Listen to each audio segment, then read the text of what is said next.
Welcome to Tipplication 3, multiple offers from the buyer side. I'm Rich Sands. Now I'm kind of going incognito a little bit, and we're going to run this from the PowerPoint perspective because, hey, frankly, you don't even want to see me today. My hair is a mess. First thing you might want to do is you might want to download the supporting documents for this today at www.tinyurl.com/Tipplication3. Now I want to position or maybe reposition the way you look at the multiple offer scenario. First and foremost, I want you to see it as a competition. We have to have people who are willing to be competitive because there are people out there willing to fight for the home they want. And when we're in a multiple offer setting, that becomes key. And so being able to not only focus ourselves to be ready to go into competition, but focus our buyers as well, imperative if we want to do a really good job. So we're going to look at three ways to view this. We're going to talk about preparing ourselves, making sure we're ready for the multiple offer scenario, then preparing our buyers, both way ahead of time, and then when they finally start looking at properties, and then we're going to leave with a dozen kind of bonus tips for you. Let's start off with preparing ourselves. At some base level, you have got to understand supply and demand.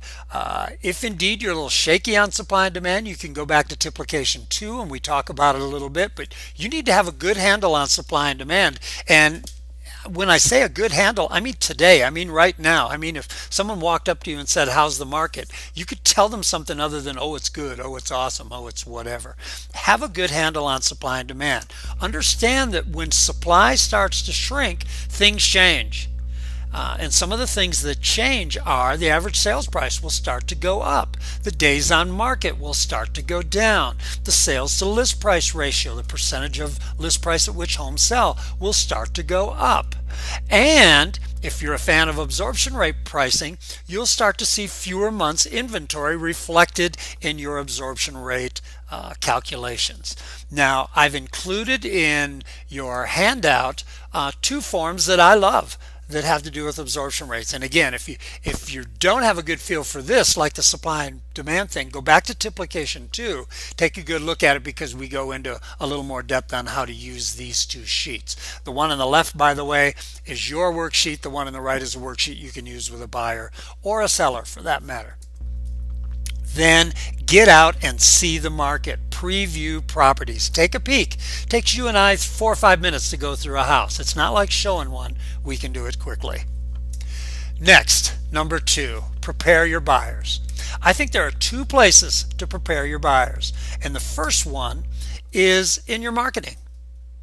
With your sphere of influence, if you're doing sphere of influence marketing, let's prepare them for the market. Let's prepare them to buy in it. Let's prepare them to sell in it. Here's what they want from us. Help finding the right home to purchase. Help me with price negotiations. Help me negotiate the terms of sale. Tell me how much comparable homes are selling for, and so on and so on. This is the stuff you need to be marketing with. You need to be giving them what they want. You need to be giving them relevant messages about being a person in today's real estate market. You know what? Recipes are wonderful things, but don't be the recipe agent, and don't be the schedule agent, and don't be the motivation agent. A little of those is great, but the bigger picture is I want you to be my real estate agent.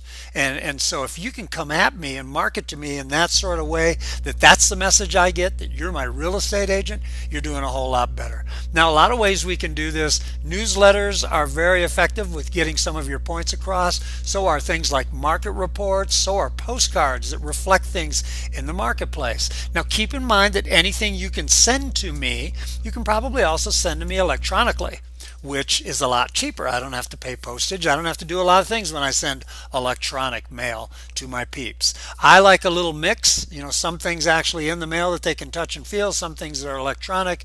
You do what's going to work for you and your people. The next way we want to market them, though, is through what I call inbound marketing, and that's your website. Your website ought to be the place where your peeps go to find out what's going on. And the way they can find out what's going on is by you posting articles or dare I say it, having a blog. If you had a blog and talked about today's real estate issues and today's market and taught them how to do things, teach them how to compete in a buyer's market, take some of the principles, or in a seller's market, teach some of the principles that we're talking about in this Tipplication and drop them in a blog or drop them in a video. All of that, it's just good. It's good sound way to use technology and use how easy it is to shoot a video and upload it, how easy it is to write a blog post, to make yourself a resource for me if I'm out there in the world and I'm thinking about buying or even selling for that matter. And some of the things that you can blog about or shoot videos about are neighborhoods, informational stuff, again, how to be a buyer in a seller's market, and then just the market in general. There are great opportunities for us to set the stage before anyone ever decides they want to buy or sell, for that matter, through our marketing. We can teach them what we want to teach them. We can make sure they know the things we want them to know, and it'll be easier to work with them when we finally do, because they'll be informed. Then we have to actually sit with them, and it's the second way to prepare them is in our consultation. Well, the biggest thing that you need to be looking for in your consultation with any buyer, but especially in a multi-offer setting, is motivation. If they're not motivated, they won't compete. And so we want to really gauge motivation. We want to ask a lot of questions. We want to trust our gut. If we're in doubt, ask another question and try to find out why. Why are they moving? Not what are they looking for, 3 bedrooms, 2 baths. Why? What's the gut level motivation here? If you've got that, you know whether or not your people are willing to compete. Then you need to prep them for the market. Talk about the market with them. Discuss the average sales price. Discuss inventory. Talk about days on market. Talk about the sales to list price ratio and appreciation rates, and go through the absorption rate form with them. Help them understand the market. Some agents are finding that they're doing this so much with buyers that they're actually creating a buyer market presentation. I happen to call it the marketation.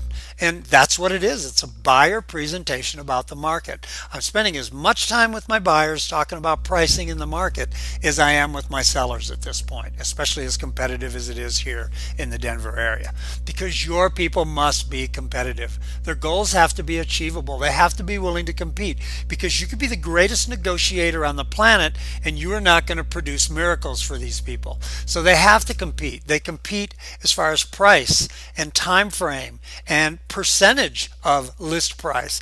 If the average home is going for more than list price, say 100.6% or something, you've got to be willing to do it. So these are the things they have to compete on, because the bottom line for you and me is this: if their goal is not achievable, if they're not willing to compete, you don't get paid.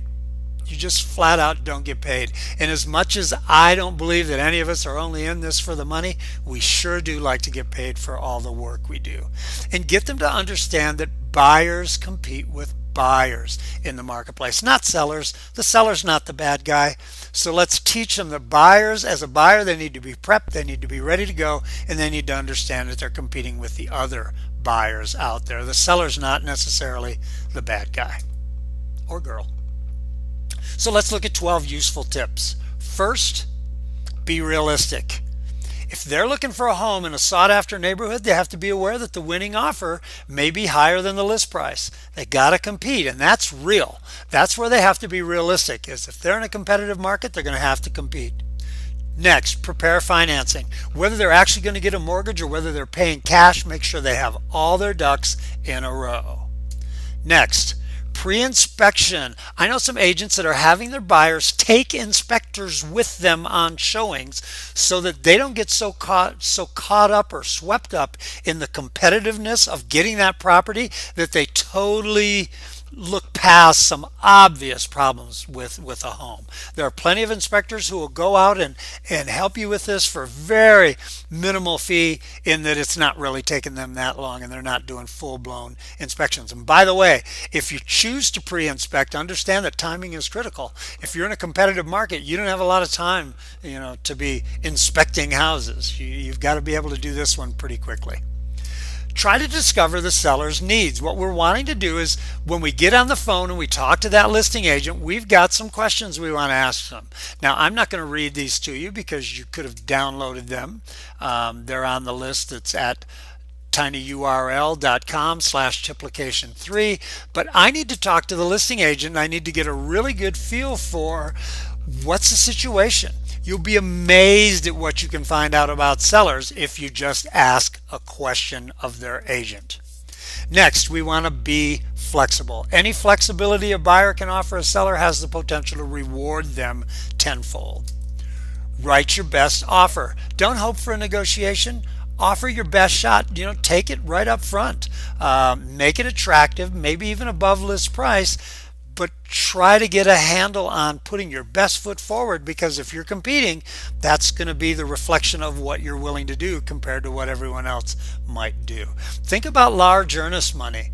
The earnest money deposit is part of your down payment. So if you put it above the normal limits, you're showing the seller that you're serious. That's always a good thing. Try to limit or eliminate contingencies. Contingencies slow things down, and especially in a hot market, they discourage sellers. Think about giving the seller some moving time. Sometimes buyer possession is a sticky point. So it's hard enough to juggle multiple closings if you're selling and buying simultaneously, but even more difficult if the sellers are doing the same thing. So really try to find ways to make everybody happy as far as moving time.